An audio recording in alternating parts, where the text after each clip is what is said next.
Karibu katika rubaa za kimataifa. Mimi ni Theophane Ngitu.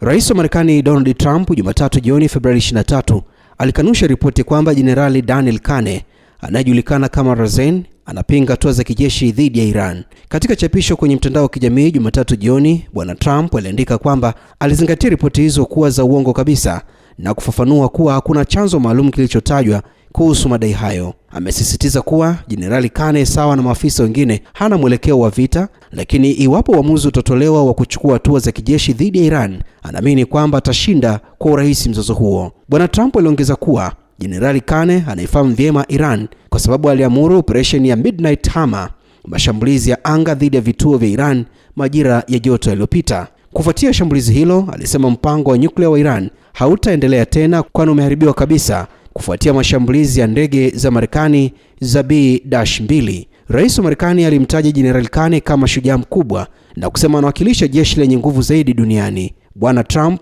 aliongeza kuwa kamanda huyo wa kijeshi wa Marekani hajawahi kusema kuchukua hatua dhidi ya Iran au hata mashambulizi machache aliyoyaita ya uongo, na analenga tu ushindi na ataelekeza operesheni hiyo ikiwa shambulio litaamriwa.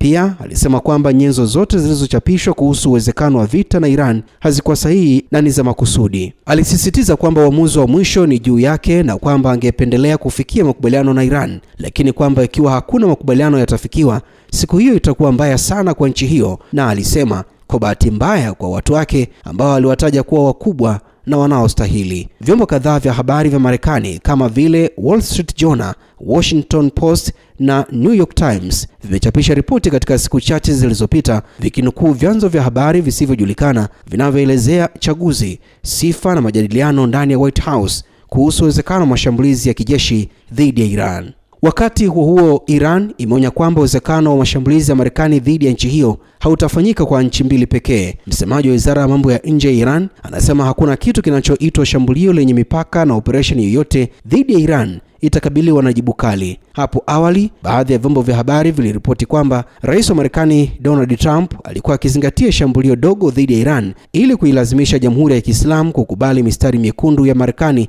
kwa kufikia makubaliano. Israel pia imeonya kuwa shambulio la kisasi la Iran dhidi ya nchi hiyo litakuwa kosa kubwa zaidi katika historia ya Jamhuri ya Kiislamu.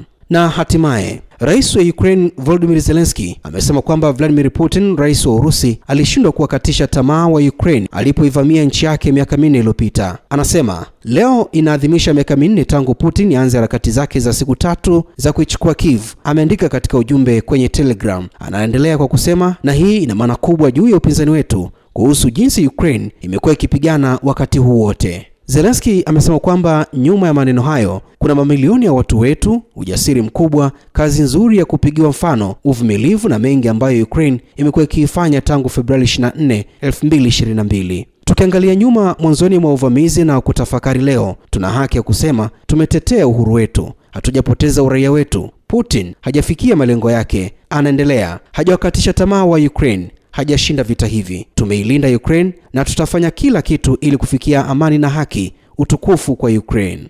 Rubaa za kimataifa, Theophane Ngitu.